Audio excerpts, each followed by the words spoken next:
ಕೆರೆಗೋಡು ಪ್ರಕರಣದ ಕುರಿತು ಸಚಿವ ಮಧು ಬಂಗಾರಪ್ಪ ಶಿವಮೊಗ್ಗದಲ್ಲಿ ಪ್ರತಿಕ್ರಿಯೆ ನೀಡಿದ್ದು, ಬಿಜೆಪಿಯವರು ಪ್ರತಿಯೊಂದನ್ನು ರಾಜಕೀಯ ಮಾಡ್ತಾ ಇದ್ದಾರೆ ಎಂದು ದೂರಿದರು.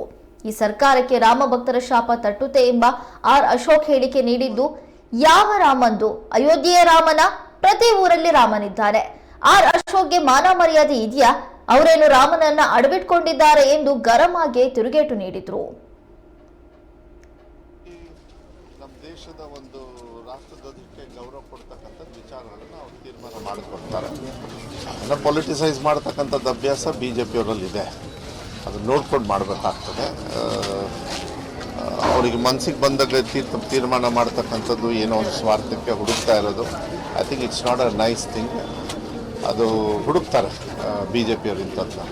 ಅಲ್ಲೆಲ್ಲ ಕುತ್ಕೊಂಡು ಸಮಾಧಾನದಿಂದ ಮಾಡ್ಕೊಂಡು ಹೋಗ್ತಕ್ಕಂಥ ವ್ಯವಸ್ಥೆ ಮಾಡಬೇಕು ಅಂತ ಆ ಸಮಾಧಾನ ಕೆಡ್ತಕ್ಕಂಥ ಕೆಲಸವನ್ನು ಬಿಜೆಪಿಯವರು ಮಾಡ್ತಾರೆ. ಈ ಸರ್ಕಾರಕ್ಕೆ ರಾಮ ಭಕ್ತರ ಶಾಪ ತಟ್ಟುತ್ತೆ ಅಂತ ಅವರು ಹೇಳ್ಕೊಂತೀವಿ ಸರ್. ಈ ಮಾಡೋದ್ರ ಮೂಲಕ ಈ ಸರ್ಕಾರಕ್ಕೆ ರಾಮ ಭಕ್ತರ ಶಾಪ ತಟ್ಟುತ್ತೆ.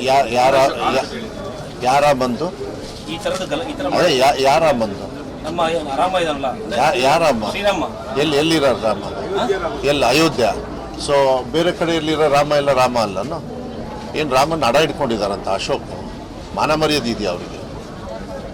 ಒಬ್ಬ ರಾಜಕಾರಣಿಯಾಗಿ ಡೆಪ್ಯೂಟಿ ಚೀಫ್ ಮಿನಿಸ್ಟರ್ ಆದವರು, ವಿರೋಧ ಪಕ್ಷದ ನಾಯಕರಾದವರು, ನಾಚಿಕೆ ಆಗೋರು ಅವರಿಗೆ ರಾಮನ ಹೆಸರು ತರೋದಕ್ಕೆ?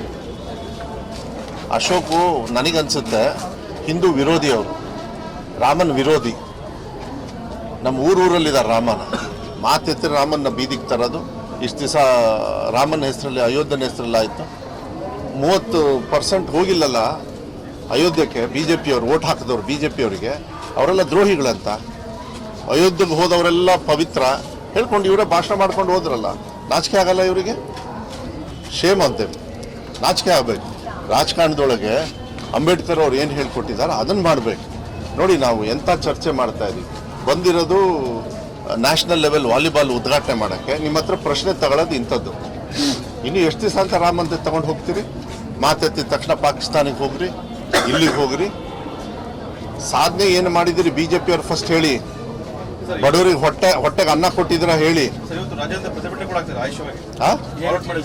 ನೋಡ್ರಿ, ಆ ಬಿಜೆಪಿಯವ್ರಿಗೆ ನಾ ಹೇಳಿದ್ನಲ್ಲ, ಮಾಡೋ ಕೆಲಸ ಎಲ್ಲ ಮಾಡ್ಕೊಂತ ಬಿಟ್ಕೋತಾರೆ ಬಿಡಿ. ನಾವು ಅದಕ್ಕೆ ನಾನೇನು ಮಾಡೋಕ್ಕಾಗತ್ತೆ? ಪ್ರತಿಭಟನೆ ಮಾಡಬೇಡ್ರಿ ಅಂತ ಏನೋ ರೂಲ್ಸ್ ಇದೆ ಅಲ್ಲಿ ದೇಶದಲ್ಲಿ. ಮಾಡ್ಕೊಳ್ಳಿ, ತಗೊಳ್ಳಿ. ನಮ್ಮ ಕೆಲಸ ಏನಿದೆ ಕೊಡ್ತೀವಲ್ಲ, 2,000 ರೂಪಾಯಿ ಬಡವರಿಗೆ ಸಹಕಾರ ಮಾಡೋದು. ಶಕ್ತಿ ಯೋಜನೆಯಲ್ಲಿ ಹೆಣ್ಮಕ್ಳು ಓಡಾಡ್ತಾ ಇದ್ದಾರಲ್ಲ, ಅಂಥದ್ದನ್ನ ನೋಡ್ಬೇಕು, ಅಂಥದ್ದನ್ನ ಚರ್ಚೆ ಮಾಡಬೇಕು. ಎಂಥ ಸ್ಥಿತಿ ಬಂದಿದೆ ನೋಡಿ. ನಿನ್ನೆ ಚಿತ್ರದುರ್ಗದಲ್ಲಿ ಮುಖ್ಯಮಂತ್ರಿ